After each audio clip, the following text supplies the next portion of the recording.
On va commencer à avoir une pelle ici. Dis Siri, allume la lumière. Dis... C'est vrai, le prix de l'électricité, tout ça.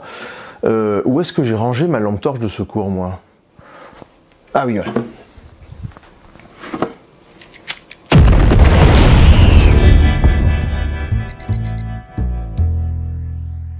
Le pétrole est sans le moindre doute la découverte la plus géniale. Papa, c'est quoi ça? C'est un jerrycan d'essence. Je peux jouer avec? Oui, vas-y, c'est bon. Fais attention, il est rempli. Pardon, le pétrole est sans le moindre doute la découverte la plus géniale, la plus importante et la plus polyvalente de l'humanité. C'est pas un peu génial, ou un peu, beaucoup, énormément, gigantifiquement génial. Ah, c'est juste le truc sans lequel rien de tout ça n'existerait.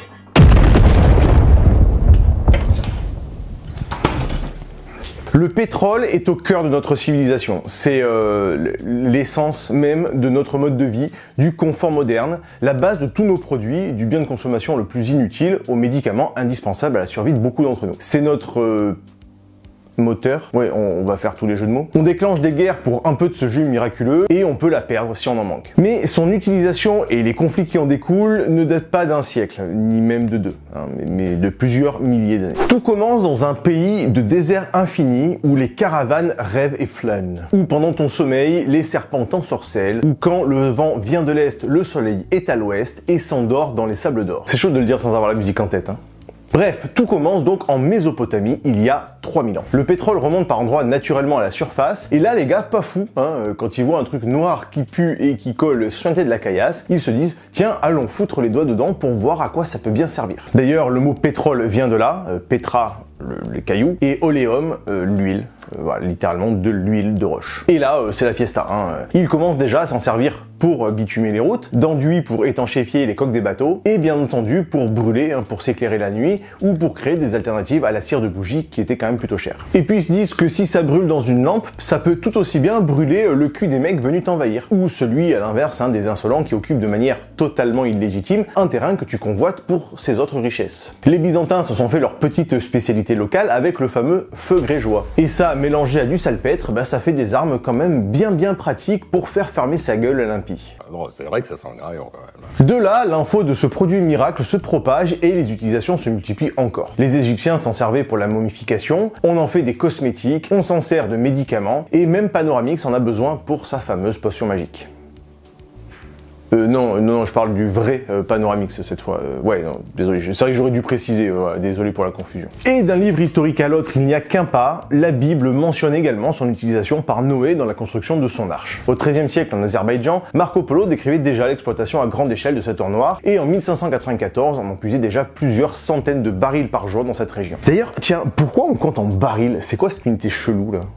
C'est une mesure qui découle du volume d'anciens tonneaux hein, qu'on utilisait dans les premières exploitations de pétrole dans le Jura. Et ouais, c'est un héritage français. Et ouais, on a eu des exploitations de pétrole en France. Ce type de contenant a ensuite été importé en Amérique par les colons européens pour transporter toutes sortes de marchandises, hein, rhum, poisson et donc pétrole. Après, vous vous doutez bien que c'était pas le seul format utilisé, hein, ce qui posait de légers problèmes d'efficacité dans le rangement des cales des bateaux. On a donc uniformisé tout ce merdier en gardant le baril 259 litres, correspondant pile poil à 42 gallons, voilà, ça tombait très bien. Le gallon, hein, donc une autre unité de mesure de barbare de nos amis hamburgers. Oui, et c'est évident, pour des gens qui comptent les distances en pouces et en verges, compter des volumes de 42 en 42, logique, je cherchais pas. Bref, plus de précision dans le short qui sort lundi 18h, juste avant le petit live débrief sur Twitch où on va revenir sur cette vidéo plus en détail. Alors, si vous avez des questions, connectez-vous, tous les liens sont en description. L'exploitation moderne du pétrole commence vraiment en 1859 avec Edwin Drake qui exploite les premiers champs de pétrole en Pennsylvanie où il commence à compter donc avec cette unité de mesure devenue un petit peu la norme, le baril. Bien que déjà, le pétrole est plutôt déjà stocké dans de grandes cuves plutôt que dans des tonneaux. Et si les usages du pétrole sont nombreux et variés au cours de l'histoire, ils sont juste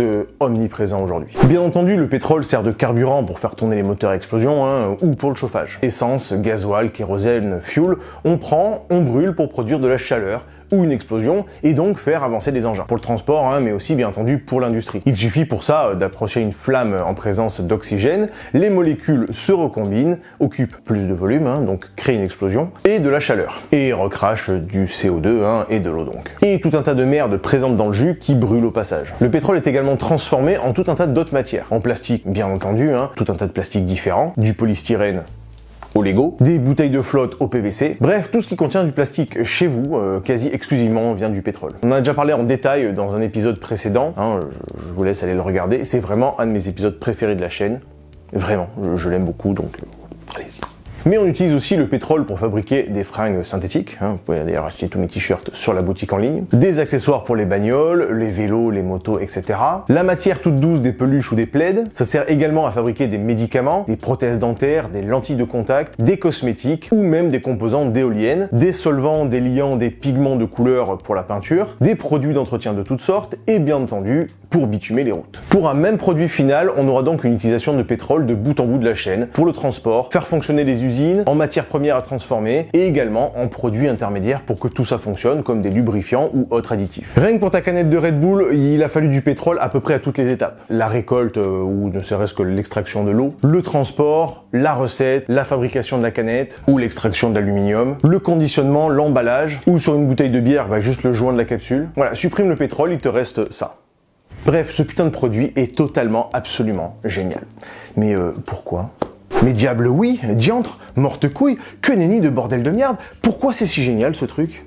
Eh bien tout simplement parce que le pétrole est constitué de toutes les briques fondamentales dont on va avoir besoin pour fabriquer d'autres trucs chimiquement. C'est comme une sorte de grosse boîte Lego où il n'y a plus qu'à te servir de la bonne pièce. Alors dans l'absolu, tout existe déjà dans la nature, mais ce qui est plus ou moins dur, ça va être de séparer les éléments dont on a besoin pour les recombiner plus tard. On a un produit d'un côté et on veut juste en prendre une partie et la réarranger. Et c'est bien ça le problème, c'est pas toujours très simple. Par exemple, si on veut faire de l'hydrogène, à partir de l'eau. Sur le papier c'est très simple, il y en a absolument partout autour de nous, il y a juste à se servir. Il suffit juste de séparer les deux H du O de la molécule. Et on se retrouve donc avec 2 H2 d'un côté et O2 de l'autre. De l'hydrogène pour faire rouler ta miraille et de l'O2, un déchet tout à fait acceptable pour nous, pour te faire planer. L'oxygène, ça vous fait planer. Sauf que là, le problème, c'est que le O et les deux H sont super bien ensemble. Et pour les séparer, il faut une source d'énergie très importante pour casser cette liaison. Alors qu'avec le pétrole, c'est très facile au contraire de casser cet arrangement pour retrouver des briques plus fondamentales à réassembler, à recombiner avec d'autres. En gros, c'est comme flasher sur quelqu'un de marié. Des fois, il sera très facile de réarranger l'organisation des deux éléments de base, et des fois, il va falloir une énergie de dingue avec des conséquences qui vont parfois au-delà de juste la séparation de deux corps. C'est comme jouer avec des Lego officiels ou avec la version chinoise. Le Made in Danemark, tu les assembles et tu les sépares très facilement. La version TikTok, des fois il te faut des machines industrielles très énergivores pour arriver à les séparer une fois emboîtées, si tu as réussi à le faire. Voilà, après tu choisis l'analogie que tu veux. Et donc le pétrole est top en ce sens qu'il ne demande pas une énergie et donc un coût démesuré pour pouvoir être transformé. On va y revenir dans la prochaine vidéo. Le pétrole est composé d'hydrocarbures, de plein de chaînes de carbone et d'hydrogène, comme explicité dans le nom, hydrocarbures, de ces formes-là. Et ça, c'est la base de tout un tas de produits que vous connaissez déjà. Le gaz, l'essence, le kérosène, le gasoil, le fuel, selon leur longueur. Et pour ça, va falloir les séparer, les trier. Parce que oui, dans un litre de pétrole qu'on sort du sol, il y a tout ça. On peut pas juste sortir un truc et pas le reste. On va donc distiller le pétrole brut récolté pour séparer les différentes chaînes, pour les trier en gros, et donc récupérer uniquement l'hydrocarbure qu'on veut. Le propane, le butane, l'octane, etc. Pour ça, on va d'abord le chauffer à 400 degrés environ pour le vaporiser, comme l'eau dans une casserole, quoi. La vapeur de mazout va donc s'élever dans une sorte de grosse bonbonne et refroidir doucement, et recondenser de manière différenciée. Comme l'eau, quand elle atteint une zone plus froide, forme des gouttelettes. Sauf que là, c'est des gouttelettes de pétrole qui vont donc, selon leur formule, condenser à des températures de moins en moins élevées. Au-dessus de 350 degrés, le jus le plus lourd condense et coule vers le bas. C'est le bitume qui va servir pour les routes. Pendant ce temps, le reste du pétrole se trouve encore sous forme gazeuse et continue à s'élever dans la colonne en refroidissant. Entre 300 et 350 degrés, les chaînes plus lourdes vont condenser à leur tour et on va retrouver tout ce qui va être huile, lubrifiant, etc. Puis un peu plus froid, on va retrouver le fuel pour les chaudières et les paquebots. Chaudières interdites pour réduire la pollution, Puis le processus se poursuit. Entre 220 et 250 degrés, le gasoil va condenser, puis le kérosène en refroidissant encore un peu,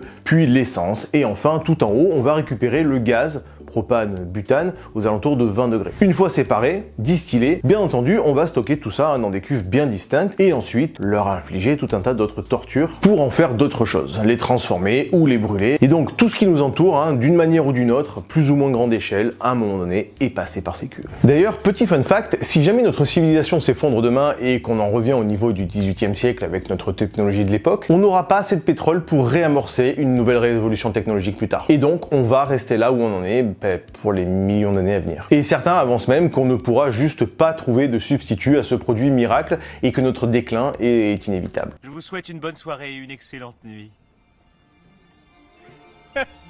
Et du coup, ça va même plus loin.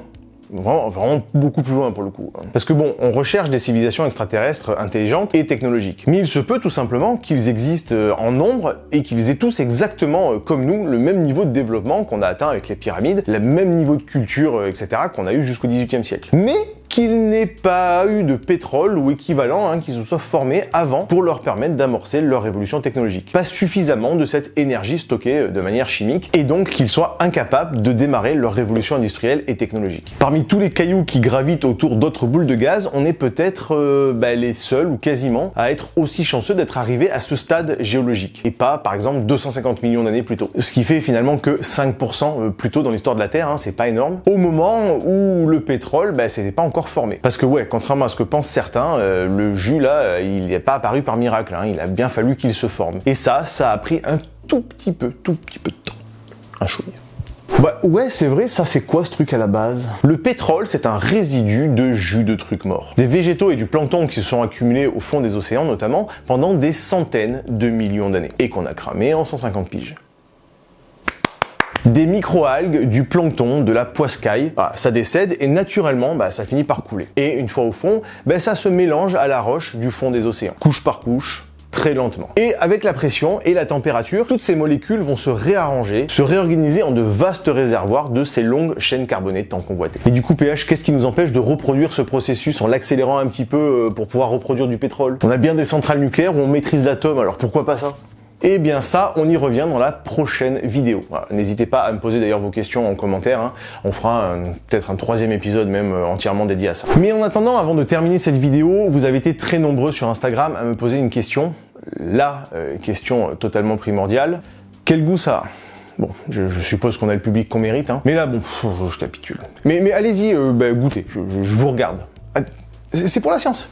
Allez-y. Mais non, je ne peux pas vous dire quel goût ça a, mais en tout cas, c'est moins mauvais que le café, ça c'est sûr. Par contre, je peux vous expliquer pourquoi ça sent bon. Parmi les différents hydrocarbures, il y en a qu'on appelle des hydrocarbures aromatiques, comme par exemple le benzène. Son odeur est légère et subtile comme l'ondée. On peut la distinguer parmi des milliers d'autres, et comme l'odeur du poulet rôti, elle est très puissante et se connecte au plus profond de notre cerveau. On retrouve aussi ce genre d'odeur agréable dans les voitures neuves, par exemple, le plastique fait à base d'hydrocarbures aussi, ou le plastique des bouées l'été. Mais attention, ces molécules sont de vraies saloperies. Perturbateurs endocriniens, hautement cancérigènes, et il faut pas les respirer à plein poumon, ça va littéralement te ravager le ravioli. Bref, ça sent bon, oui, mais il faut pas respirer. C'est comme l'essence, même si ça a bon goût, j'en sais rien, c'est juste une hypothèse, faut pas en boire. Bien, j'espère que vous y voyez un tout petit peu plus clair sur l'aspect absolument génial du pétrole, sans qui on n'aurait pas un dixième de notre confort actuel, mais sa production est en déclin et de plus en plus coûteuse. Et c'est bien ça le problème. Des solutions commencent à émerger pour s'en passer, mais si on a vu le principe, on n'a pas vu les quantités absurdes qu'on produit chaque jour et qu'il va falloir trouver.